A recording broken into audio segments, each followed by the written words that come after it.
Who are you? What'd you bring to Maker Faire Rome? Hi, my name's Anna Young. I'm the co-founder and CEO of Maker Health. And this year to Maker Faire Rome, we brought medical device prototyping tools. So what are the instruments that people need to create their own health devices? And our team brought a showcase of projects from one of our hospital makerspaces. Let's check those out. Okay. So when we think about tools to prototype health devices, medical devices, one of those platforms is a modular sensor platform. We call that MEDIC, Medical Education Design and Invention Kit. So this allows you to pick the sensor that you want, plug it into the platform, set the threshold using a potentiometer, and actually design the output. This is really important when, for example, nurses or doctors want to prototype a medical device with a sensor. They don't need to dig into IDE or even building their own circuit. They can actually just get started testing their idea right away. Tell me a little bit about Ampli. This sounded really interesting. Ampli are biochemistry building blocks. So we've taken different experiments, synthesis, diagnostics, and modularized them so that anybody can design and remix experiments in life science. What does that mean?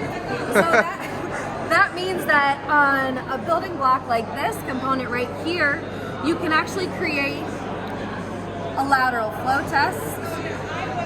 So all of us know these from the different COVID diagnostics we've been seeing. Yeah. You can multiplex them.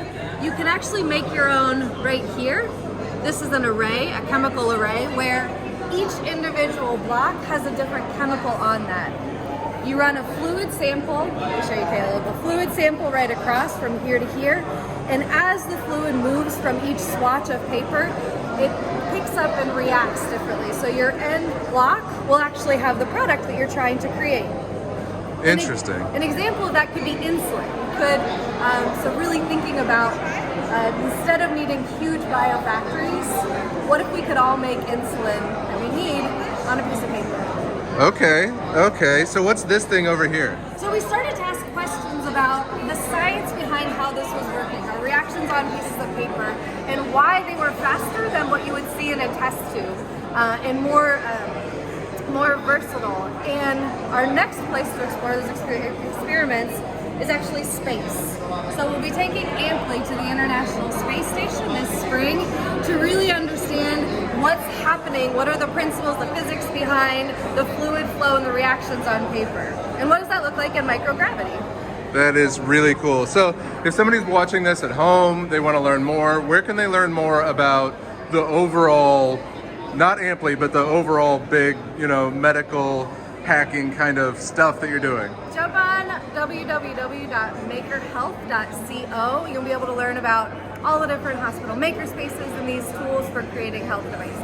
And does Ampli have its own kind of online presence, or is that part of it? Ampli has its own brand. We're building a community of people who are interested in learning how to design using chemistry and biology, and that is ampliscience.com. So I understand that you all work with hospitals and you help them get set up and get maker spaces and educate them on ways that they can build and empower themselves. And I see over here over your shoulder there are some folks from a hospital. I'm going to go talk to them, okay? Amazing. Thank you so much for telling me about this. I'm going to check out what they brought. Awesome. So tell me, who are you and what did you bring to Maker Faire Rome? Hi, I'm Rose, and I'm a nurse in a hospital in the United States, specifically Cedar Rapids, Iowa, Unity Point. And we brought some projects from our makerspace that nurses and doctors and other clinicians have made to help us care for our patients. So what kind of projects did you bring? Today I brought a lot of things that travel, but I brought things like educational brain models that we use in the NICU with new parents. Shelly Roca is a nurse there, and she made these so we can teach parents about how to care for preemie babies. We brought a keyboard for a patient who was injured in a skiing accident. One of our techs, Dan Wolfs, created this keyboard. Her challenge was that she couldn't move her fingers, but she could move her hands. And so we made an alternative keyboard with Dan so she could play her games again. That is very cool.